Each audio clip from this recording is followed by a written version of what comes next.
أعوذ بالله من الشيطان الرجيم بسم الله الرحمن الرحيم يا أيها الذين آمنوا لا تقولوا راعنا وقولوا انظرنا واسمعوا وللكافرين عذاب أليم ما يود الذين كفروا من أهل الكتاب ولا المشركين أن ينزل عليكم من خير من ربكم والله يختص برحمته من يشاء والله ذو الفضل العظيم ما ننسخ من آية أو ننسها نأتي بخير منها أو مثلها ألم تعلم أن الله على كل شيء قدير ألم تعلم أن الله له ملك السماوات والأرض وما لكم من دون الله من ولی ولا نصير۔ سورۃ البقرہ مدینہ منورہ کے اندر نازل ہونے والی اس مبارک سورت کی آیت نمبر 104، 5، 6 اور 7 کی تلاوت آپ حضرات کے سامنے کی گئی۔ ماقبل والی آیات کے اندر اللہ تعالیٰ نے یہودیوں کی شرارت کو بیان کیا اور ان کی ذہنی خباثت کا ذکر کیا کہ وہ لوگ انبیاء کرام کے متعلق اتنی بری ذہنیت رکھتے تھے کہ جب مدینہ الرسول کے اندر سرکار دو عالم صلی اللہ علیہ وسلم نے حضرت داود کا، حضرت سلیمان علیہ السلام کا ذکر کیا تو یہودیوں نے اعتراض کیا، آپس میں کہنے لگے کیا تمہیں اس بات پر تعجب نہیں ہوتا کہ محمد حضرت سلیمان اور داود کو نبی بتلاتے ہیں جبکہ معاذ اللہ وہ جادوگر تھے اور جادو کے زور پر انہوں نے لوگوں پر بادشاہت قائم کی تھی۔ اللہ نے ماقبل والی آیات کے اندر ان کے اس باطل نظریے اور گندی ذہنیت کی تردید کی کہ جادو سیکھنا اور سکھانا یہ کافروں کا کام ہے، شیاطین کا عمل ہے، وہ تو اللہ کے برگزیدہ پیغمبر تھے، وہ یہ کام کیسے کر سکتے ہیں؟ تو اس ذریعے سے نبی کی ذات پر براہ راست یہ لوگ حملہ آور ہوئے کہ نبی کی نبوت کا انکار کر دیا اور نبی کو معاذ اللہ جادوگر کہہ دیا۔ ابھی جو آگے والی آیات مبارکہ آپ کے سامنے بیان ہوئی ہیں، ان میں سے جو پہلی والی آیت ہے، آیت نمبر 104، اس مبارک آیت کے اندر جس بات کا ذکر ہے اس بات کو یعنی یوں سمجھیے کہ جو کلمات بیان کیے گئے ہیں ان کلمات کے ذریعے سے بھی یہود کی ایک شرارت کا ذکر ہے، اور یہ وہ شرارت ہے کہ جو نبی پاک صلی اللہ علیہ وسلم کو ذہنی تکلیف پہنچانے کے لیے وہ لوگ کیا کرتے تھے۔ عربی زبان کے اندر ایک لفظ آتا ہے ہماری رعایت فرمائیے۔ اب جیسے کوئی مجمع کے اندر بیٹھا ہو تو جو بیان کرنے والا ہے اسے اپنی طرف متوجہ کرنے کے لیے اگر کوئی کہہ دے کہ ہماری طرف رعایت فرمائیے، اس لفظ کو عربی زبان میں کہا جاتا ہے راعنا، را الف عین نون الف، راعنا، ہماری رعایت فرمائیے۔ رسول اکرم صلی اللہ علیہ وسلم مجلس قائم فرماتے تھے مدینہ منورہ کے اندر تو ہر قسم کے لوگ اس مجلس میں موجود ہوتے تھے، شہر کے رہنے والے بھی ہوتے تھے، دیہات کے رہنے والے بھی ہوتے تھے، تعلیم یافتہ طبقہ بھی ہوتا تھا اور بغیر پڑھے لکھے لوگ بھی ہوتے تھے، اور مسلمان بھی ہوتے تھے، یہودی بھی ہوتے تھے۔ اب سرکار کی مجلس قائم ہوتی تھی تو طرح طرح کے لوگ تھے۔ اب اللہ کے نبی صلی اللہ علیہ وسلم جب بیان فرماتے تھے تو بیان فرماتے ہوئے سرکار کا رخ مبارک پورے مجمع کو سمجھانے کی طرف ہوتا تھا، لہذا سرکار کی توجہ انفرادی طور پر ایک ایک بندے کی طرف ہو یہ لازم نہیں ہے، البتہ اجتماعی اعتبار سے سرکار کی بات سب کے لیے ہوتی تھی۔ تو مجمع کے اندر جو لوگ بیٹھتے ہیں مختلف قسم کی ذہنیت ہے، کچھ وہ ذہین بھی ہوتے ہیں کہ جو اشارے کو سمجھ جاتے ہیں، کچھ وہ ہوتے ہیں کہ جو کلمات کو سن کر دماغ میں بٹھا لیتے ہیں، اور کچھ ایسے غبی قسم کے بھی ہوتے ہیں کہ جو سمجھانے کے باوجود بھی ان کے دماغ میں بات نہیں آتی، اور کچھ ہمارے لیاری والوں کی طرح ہوتے ہیں کہ جو بیٹھتے ہیں برکت کے لیے اور عمل کی نیت سے نہیں بیٹھتے، اس بنیاد پر ان کا بیٹھنا نہ بیٹھنا برابر ہوتا ہے۔ اس موقع پر یہودی بھی آ کر بیٹھا کرتے تھے، اور یہودی آ کر بیٹھتے تو وہ کہتے راعنا، عربی زبان کا لفظ کہا کرتے تھے۔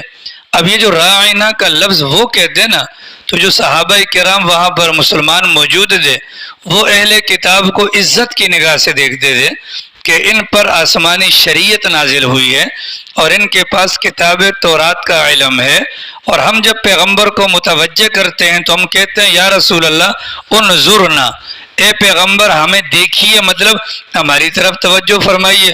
اور یہودی کہتے ہیں راعنا، تو وہاں پر موجود مسلمانوں نے سمجھا کہ شاید ہمارے لفظ کے مقابلے میں جو لفظ یہودی ادا کر رہے ہیں وہ لفظ زیادہ بہتر ہوگا، تو یہودیوں کی دیکھا دیکھی مسلمانوں نے بھی یہی لفظ کہنا شروع کر دیا۔ اب لفظ راعنا کا اگر عربی زبان کے اندر ترجمہ کریں تو برا نہیں ہے، لیکن یہودی خبیث تھے، خباثت کا مظاہرہ کرتے تھے، اور لفظ راعنا جو وہ بولتے تھے ان کی مراد یہ عربی والا لفظ راعنا نہیں ہوتا تھا، بلکہ ان کی عبرانی زبان والا لفظ راعنا ہوتا تھا۔ اور عبرانی زبان کے اندر یہ لفظ استعمال ہوتا تھا احمق اور بے وقوف کے لیے، تو معاذ اللہ وہ ظالم مجلس رسول میں بیٹھ کر سرکار کو متوجہ کرتے اور راعنا کہا کرتے تھے، تو گویا کہ ان کے کہنے کے مطابق معاذ اللہ وہ پیغمبر کو بے وقوف اور احمق کہا کرتے تھے۔ صحابہ کرام کو تو علم میں نہیں تھی کہ یہ کیا کہہ رہے ہیں، بسا اوقات اسی لفظ راعنا کو وہ استعمال کرتے لیکن تھوڑا کھینچ دیتے کہ راعنا کو راعینا کر دیتے، تو راعنا کے عین کے بعد اگر یا لگ جائے یعنی کھینچ جائے اس صورت میں معنی اس کا بن جاتا ہے چرواہا، اس صورت میں اس کا معنی بنتا ہے چرواہا۔ تو وہ مجلس میں دونوں طریقے سے الفاظ استعمال کرتے تھے، کبھی کہتے تھے راعنا معاذ اللہ اپنی عبرانی زبان والا لفظ اور اس کا معنی مراد لیتے تھے، اور کبھی عربی والا کہتے لیکن عربی والے لفظ کو تھوڑا سا کھینچ دیتے جس سے معنی چینج ہو جاتا تھا۔ اب اس بات کا علم سرکار کو بھی نہیں تھا اور اس بات کا علم دیگر صحابہ کرام کو بھی نہیں تھا، اس لفظ کو بہتر سمجھ کر حضرات صحابہ کرام نے بھی سرکار کو انہی الفاظ کے ذریعے سے مخاطب کرنا شروع کیا۔ اللہ رب العالمین نے ایمان والوں کو منع کیا، لا تقولوا راعنا، تم پیغمبر کو لفظ راعنا مت کہا کرو۔ وجہ کیا ہے کہ وجہ یہ ہے کہ جن یہودیوں کے الفاظ کو سن کر تم نے یہ لفظ اپنی زبان پر جاری کیا، ان کے ذہن کے اندر جو خناسیت ہے اللہ نے وحی کے ذریعے سے اس خناسیت کو بیان کر دیا۔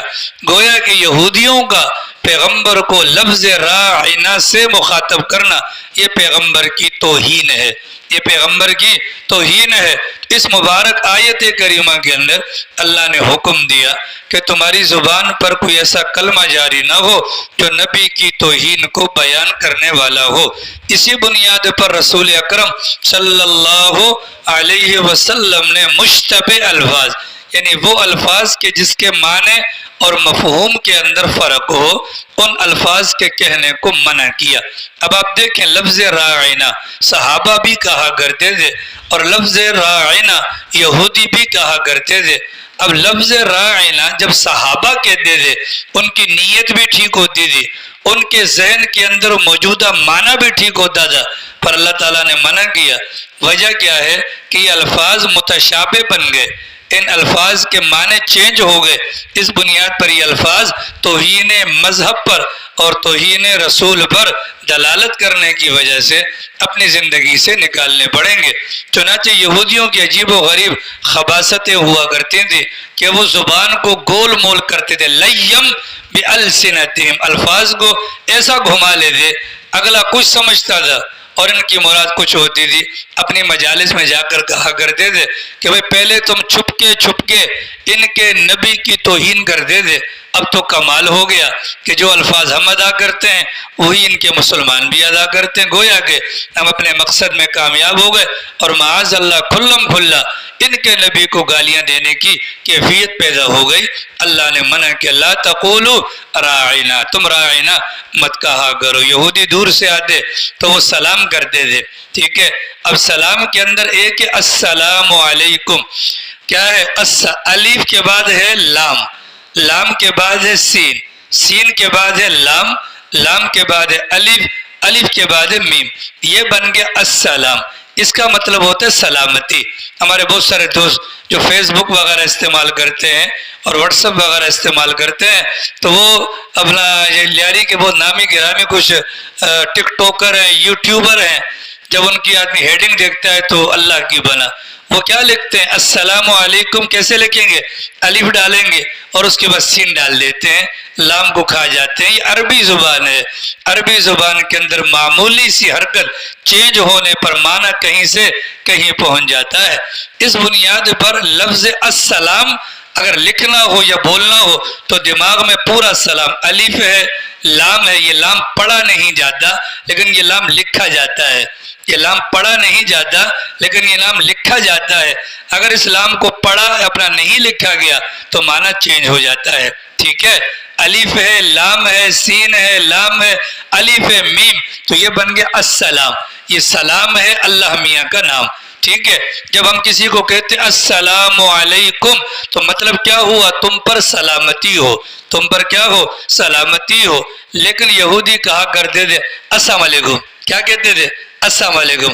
وہ شروع میں الف بھی لگاتے تھے، اس کے بعد لام بھی لگاتے تھے، اس کے بعد سین لگاتے تھے، اس کے بعد الف لگاتے تھے، اس کے بعد لام الف نہیں لگاتے تھے، اینڈ میں میم لگا دیتے تھے، تو یہ بن جاتا تھا سام، اور سام کا معنی ہوتا ہے ہلاکت، اور سام کا معنی ہوتا ہے موت۔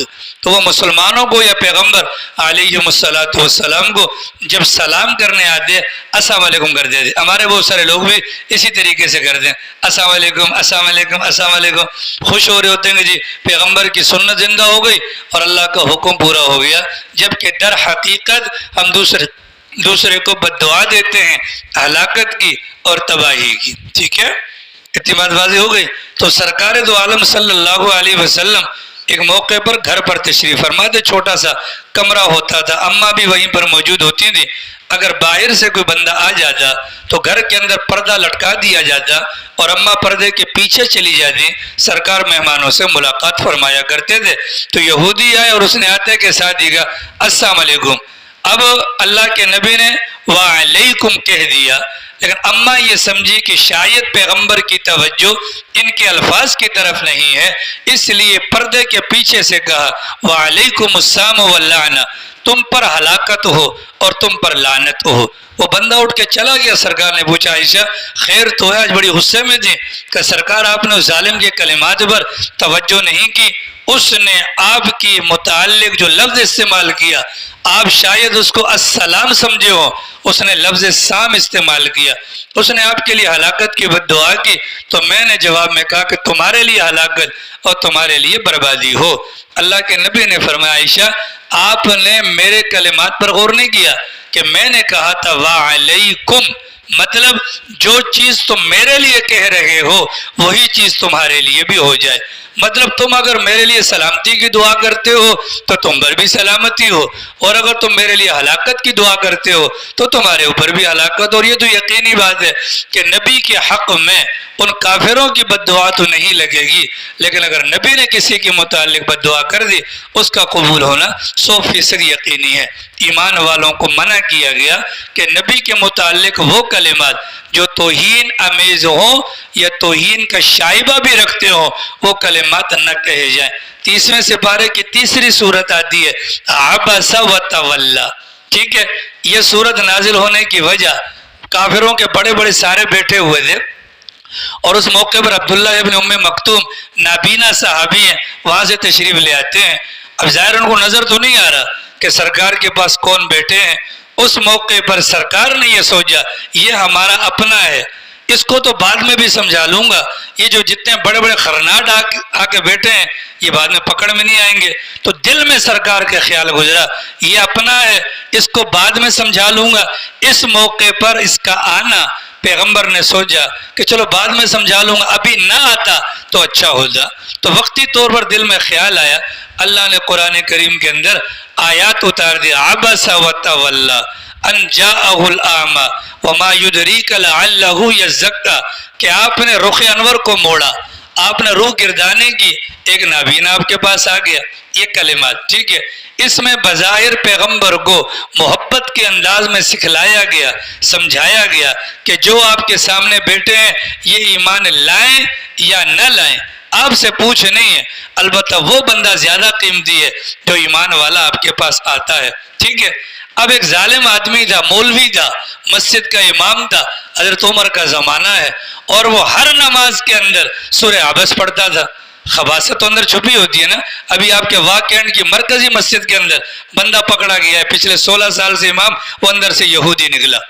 ٹھیک ہے، اس قسم کی یہ پہلی کارروائی نہیں ہے، ہزاروں قسم کی کارروائیاں ہو چکی ہیں۔ حضرت عمر کا زمانہ ہے اور وہ ہر نماز کے اندر سورہ عبس پڑھتا ہے۔ مقصد کیا تھا؟ مزے لیتا تھا کہ معاذ اللہ ان آیات کے اندر پیغمبر کی پکڑ کی گئی۔ اس کی نیت یہ تھی، حضرت عمر کو پتہ چلا اس کی گردن اڑوا دی گئی تھی، اس کی گردن اڑوا دی گئی، حالانکہ قرآن پڑھ رہا ہے، لیکن اس کا مقصد کیا ہے؟ پیغمبر کی معاذ اللہ شان کو گھٹانا ہے۔ اس بنیاد پر منع کیا گیا۔ الفاظ ایسے ہوں جو شایان شان ہوں پیغمبر کے۔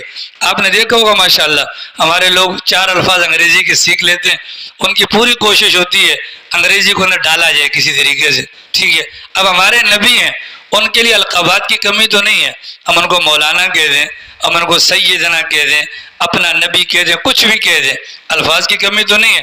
لیکن نہیں، چونکہ انگریزوں سے اتنے متاثر ہیں، انگریز مر گیا اور اپنی اولاد کو چھوڑ گیا، اب کیا کرتے ہیں جی ہمارا پیغمبر، اچھی بات ہے، ہمارا لیڈر، پیغمبر کے لیے لفظ لیڈر استعمال کرنا مناسب نہیں ہے۔ وجہ کیا ہے؟ لفظ لیڈر انگریزی زبان کا لفظ ہے، اور لیڈر کا لفظ انگریزی زبان والوں نے جو جاری کیا، اس لفظ کا مصداق یعنی یہ لفظ کہاں کہاں بولا جاتا ہے کوئی فرق نہیں رکھا۔ مسلمان کے لیے بھی بولیں گے، کافر کے لیے بھی بولیں گے، زانی کے لیے، شراب کے لیے، جو بھی بڑا ہو کسی بھی طور پر اس کے لیے لفظ لیڈر بولتے ہیں۔ ہمیں لفظ آگے لیڈر بولنا، ہم کیا کہتے ہیں؟ ہمارے پیغمبر ہمارے لیڈر تھے۔ نہ جناب، یہ پیغمبر کی شایان شان ہے، کیونکہ یہ لفظ غیر مسلم کے لیے بھی بولا جاتا ہے، اخلاق سے گرے ہوئے کے لیے۔ آپ دیکھ لیں اس وقت جو پاکستان کی صورتحال ہے، ہمارا لیڈر ہمارا لیڈر، ان جیسے گدھوں کے الفاظ کو اٹھا کر پیغمبر کے ساتھ وہ چسپاں کرنا، یہ کہاں سے مناسب ہوگا؟ ٹھیک ہے، اس لیے لفظ لیڈر پیغمبر کے لیے استعمال کرنا یہ نامناسب ہے۔ یہ کیا ہے؟ الفاظ کے ظاہر کو دیکھا جائے، الفاظ کے اگر زیادہ انگریزی بولنے کا شوق ہے اور پیغمبر کے لیے لفظ بولنا ہے، لفظ میسنجر بول دیں، پیغام رساں بول دیں، لفظ پروفٹ بول دیں، پیس بی اپون ہم، یہ الفاظ ادا کر دیں، تو کم سے کم یہ الفاظ وہ ہیں جو پیغمبر کی شایان شان ہیں۔ ان کے علاوہ دیگر جتنے بھی نام ہیں، یہ جتنے بھی الفاظ ہیں، ان کے اندر پیغمبر کی توہین کا پہلو نکلتا ہے۔ لہذا سرکار کی تعلیمات بھی یہ ہیں، الفاظ متشابہ کو استعمال نہ کیا جائے، کہ بولنے والے کی نیت بھلے کیوں اچھی نہ ہو، لیکن اگلا سمجھنے والا کچھ سمجھے گا تو پھر کیا ہو جائے گی؟ کہانی خراب ہو جائے گی۔ ٹھیک ہے، اب قاری کس کو بولتے ہیں؟ بولیے، قاری کس کو بولتے ہیں؟ قرأت کے ساتھ یہ قرآن پڑھنے والا۔ ٹھیک ہے، اور مولانا کا مطلب کیا ہے؟ ہمارے سردار۔ مولانا کا مطلب کیا ہے؟ ہمارے سردار۔ ٹھیک ہے، اب مولانا بھی بولتے ہیں اور ساتھ میں گالیاں بھی دیتے ہیں۔ مطلب کیا ہوا؟ ہمارا سردار گندا ہے، ہمارا سردار گندا ہے۔ بھائی آپ بولو وہ فلاں بندہ گندا ہے، لفظ مولانا استعمال کرتے ہو تو سب سے پہلے یہ لفظ مولانا استعمال کس کے لیے ہوا؟ ہر خطبے میں نہیں سنتے ہو؟ سرکار دو عالم صلی اللہ تعالی علیہ وسلم کے لیے ہوا۔ آپ نے زبان سے نکالا لفظ مولانا، بات کے الفاظ کو چھوڑو، لفظ مولانا جن کی آپ نقل کر رہے ہو ان الفاظ کو دیکھو اور اس کے معنی کو دیکھو، انسان خود کان پکڑ لے گا۔ جیسے کہ بندہ غصے میں کہہ رہا ہے اپنے بچے کو، ابے کتے کے بچے، وہ نہیں سمجھ رہا کہ کتا اپنے آپ کو کہہ رہا ہے۔ ٹھیک ہے، اسی طریقے سے یہ کلمات اپنے لینگویج میں، ٹھیک ہے، تو یہ غلط ہو جاتا ہے۔ ایک ہوتا ہے مولانا، ٹھیک ہے، پھر اس کا شارٹ فارم ہمارے مولی، کیا بولتے ہیں؟ مولی، قاری، ہاں یہ الفاظ ہیں، ان الفاظ کی یہ توہین ہے۔ ٹھیک ہے، ملا، ملا کا مطلب کیا؟ علم کا بھرا ہوا، علم کا بھرا ہوا۔ اب اگر یہ معنی پتہ چلے تو آپ گالی دینا گوارا کر لیں گے، یہ الفاظ استعمال نہیں کریں گے۔ ان الفاظ کے اندر ایک توہین کا پہلو نکل آتا ہے، لہذا شریعت نے منع کیا کہ توہین کے پہلو والے کلمات بھی زبان پر نہ لائی جائیں۔ ٹھیک ہے، لکھا ہوا تھا محمد کالا، کیا لکھا ہوا تھا؟ محمد کالا۔ تو جن بیچاروں کو سمجھ دی اس زمانے کے اندر اللہ والے، وہ تڑپ اٹھے، وہ خدا کے بندے کیا بات کر رہے ہو، محمد کالا ہو نہیں سکتا۔ اس عبارت کو چینج کیا، کیا لکھا؟ محمد سے پہلے نام لکھا، لفظ نام، نام ہے، نام یعنی لفظ نام لکھا اپنا محمد کالا، تو یہ شروع میں لکھا نام، ٹھیک ہے، نام کے بعد لکھا کاف الف کا، تو یہ جملہ کیسے بنایا کہ نام محمد کا لے، نام محمد کا لے، نام محمد کا لے، اب جملہ صحیح ہو جائے گا۔ اور لکھنے والے نے کیا لکھا تھا؟ محمد کا لے، اگرچہ وہ ایک بندے کا نام ہوگا لیکن جو سامنے سرکار کے مذہب کے پیروکار موجود ہوتے ہیں تو وہ ان الفاظ کو پکڑتے ہیں۔ آج کسی کا نام محمد ہے تو 35 میں مدو مدو، کیا نام ہے؟ مدو۔ خدا کے بندو، لفظ محمد کو تو کافر بھی نہیں بگاڑتے تھے، لفظ محمد کو کافروں نے نہیں بگاڑا، اس کو چینج کیا تھا۔ محمد کی جگہ مزمم کہتے تھے۔ محمد کا مطلب جس کی بار بار تعریف کی جائے، اور مزمم کا مطلب جس کی بار بار برائی کی جائے، ٹھیک ہے؟ ہم لفظ محمد کو بگاڑ دیتے ہیں۔ نام ہے اپنا عبداللہ، نام کیا ہے؟ عبداللہ، عبدال کر دیا ہم نے اس کو۔ بھئی عبدال کیا مطلب ہوا؟ عبدال کا کیا مطلب ہے؟ عبد القادر نام ہے، نام قادر صاحب ہو گئے جی، قادر قادر، اور ہمارے گاؤں والے کئیاں کئیاں کہتے ہیں، ٹھیک ہے؟ الفاظ کے اندر جو اتار چڑھاؤ ہے یہ اگلے کے اس پر بڑا اثر انداز ہوتا ہے۔ اتنی بات واضح، ایک لفظ ہے جو میری زبان کے اندر غلط مطلب نکالتا ہے، اور ایک لفظ ہے جو آپ کی زبان کے اندر صحیح مطلب نکالتا ہے۔ عمومی مجمع کے اندر وہ الفاظ بھی استعمال نہ کیے جائیں۔ مثال کے طور پہ ہماری زبان ہے ہندو، اس کے اندر لفظ کھتری یہ گالی ہوتی ہے، لیکن یہاں پر باقاعدہ کھتری قوم ہے، یہاں پر باقاعدہ ایک کھتری قوم ہے۔ اسی طریقے کے بہت سارے الفاظ ہوں گے، ٹھیک ہے؟ اب اگر میں کسی مجمع کے اندر کھتری کسی کو بول دوں تو ہماری زبان والا اس کو گالی سمجھے گا اور دوسرے لوگ اس کو قوم سمجھیں گے۔ یہی کام یہودی بھی کرتے تھے، اور اسی کام سے ہمیں بھی منع کیا گیا کہ لا تقولوا راعنا، یوں نہ کہا کرو کہ ہماری رعایت فرمائیے، نہیں، بلکہ کیا کہو؟ انظرنا۔ نیازی صاحب کیا کہا؟ انظرنا۔ کیا کہا؟ انظرنا، ہمیں دیکھیں، ہماری طرف توجہ فرمائیں، ہماری طرف توجہ فرمائیں۔ یہ باریکیاں ہیں۔ دیکھو معاملات یہ ہیں، ہمیں اللہ کی اپنا مرضی اور نامرضی اور قبولیت اور عدم قبولیت کے لمحات کا پتہ نہیں۔ اللہ نہ کرے زبان سے ایسا کلمہ نکل گیا، اب یہ کلمات ہی تو ہوتے ہیں نا۔ مثال ہے، گھر پر نمک کم ہو گیا، سالن کے اندر نمک کم ہو گیا، ٹھیک ہے؟ شوہر نے بیوی کو مارنا شروع کر دیا، ٹھیک ہے؟ آپ ذرا کو سمجھ میں آ رہی ہے؟ آ رہی ہے؟ جو حضرات سو رہے ہیں جاگ جائیں، ٹھیک ہے؟ اور جو جاگ رہے ہیں وہ متوجہ ہو جائیں، اور جو متوجہ اللہ سے مانگے خدا یہ باتیں یہاں ادھار دے۔ اب گھر کے اندر میاں بیوی ہیں، کھانا کھانے کے لیے بیٹھے، نمک کم ہو گیا، بیوی شوہر کو آگے غصہ، تجھے تو پکانا نہیں آتا۔ وہ آگے سے کیا کہتی ہے؟ کوئی اور کر لے۔ اس نے کہا تجھے کر کے میں نے زیادتی کر لی، اس نے کہا تجھے کوئی مل نہیں رہی تھی۔ آپس میں چپ کلچ چل رہی ہے، چلتے چلتے چلتے چلتے اتنی مماری ہو گئی کہ بات کہانی ختم تک آ گئی، ٹھیک ہے؟ اور اس نے کہہ دیا چل یہاں سے نکل، چل یہاں سے نکل، یا کہہ دیا 1 2 3، یا کیا کہہ دیا جا اپنی ماں کے یہاں چلی جا۔ اب اس لڑائی جھگڑے کے موقع پر جبکہ بات چل رہی ہے طلاق کی، بات کس کی چل رہی ہے؟ طلاق کی۔ آپ نے کہا چھوڑ دے، چلی جا، اپنی ماں کیا چلی جا، میرا تو اس سے کوئی تعلق نہیں، جا اپنے لیے دوسرا خاوند ڈھونڈ لے۔ اس قسم کے کلمات کا کیا مطلب ہوا؟